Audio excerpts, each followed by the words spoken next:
What's going on, guys? It's Groove, back with another one from the 12 Rules of Life with Jordan Peterson.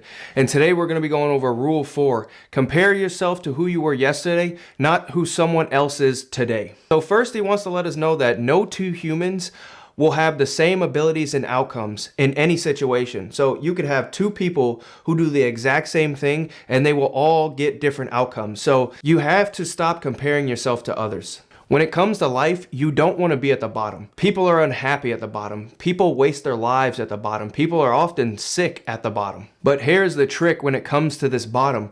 It is you yourself who puts you at the bottom. You're the one that, because you're constantly comparing yourself to somebody else, you will always feel like you are at the bottom. So that is the trick. There really is no bottom, but you put yourself at the bottom because you're constantly comparing yourself to other people instead of constantly comparing yourself to who you were yesterday. Because your mind plays this trick on you, constantly comparing yourself to others, we overvalue what we don't have and undervalue what we do have. A good trick to this is to always practice gratitude. Be grateful for what you do have. The whole goal with gratitude is to compare yourself to yourself. Hey, here's where we are in life.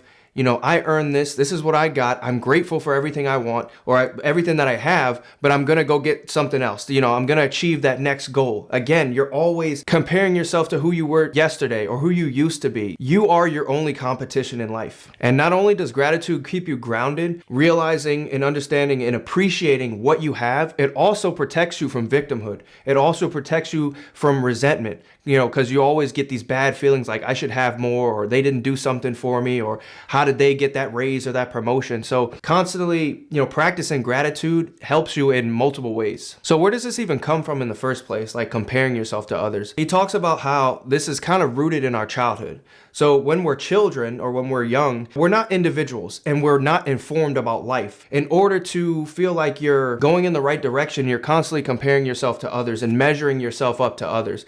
And again, and this just gets solidified as you get older, which becomes worse. Now, he does say that this usually fades away when we get into our old age because, you know, we've all seen those old people that don't care about anything anymore. It's just like they're just living their life.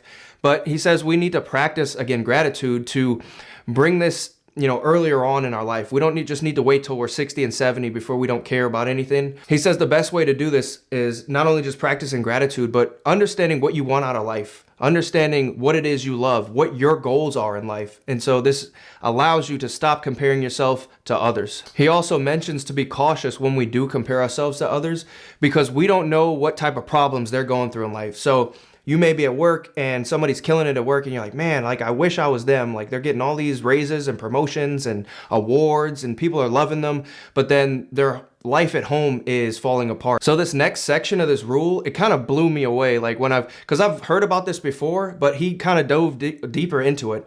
So he talks about this ancient Vedic text, which is called the Maya. These ancient people believe that we live in an illusion and that all is mind. And so whatever you think about is what your mind will bring you. Instead of comparing yourself to other people, if you just want different, if you want to think different, if you want to achieve more in your life, all you have to do is just think about it. Just say, hey, I want to do something different. I want my life to be better.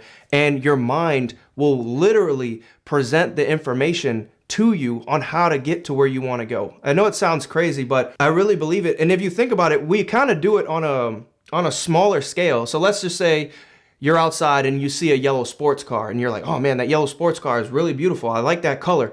And the next minute you're just driving down the road and you see another yellow car and another yellow car because your mind is constantly thinking about that yellow sports car. And so you wouldn't have thought of or to even notice those other yellow cars, but now your mind is thinking about that yellow sports car. It's all that's on your mind. And so now you're noticing it. It's bringing it into the forefront of your mind for you to see. Again, going back to this whole we live in an illusion, whatever your mind is aiming at is what the world will bring you. So if you want better, if you want to do more, the world will present that information to you. It's kind of crazy, but I truly believe it. And, you know, the whole sports car thing, it's true. Like if you go outside and you're like, man, that's a great red sports car, you'll just start seeing red cars all over the place because it's in your mind now.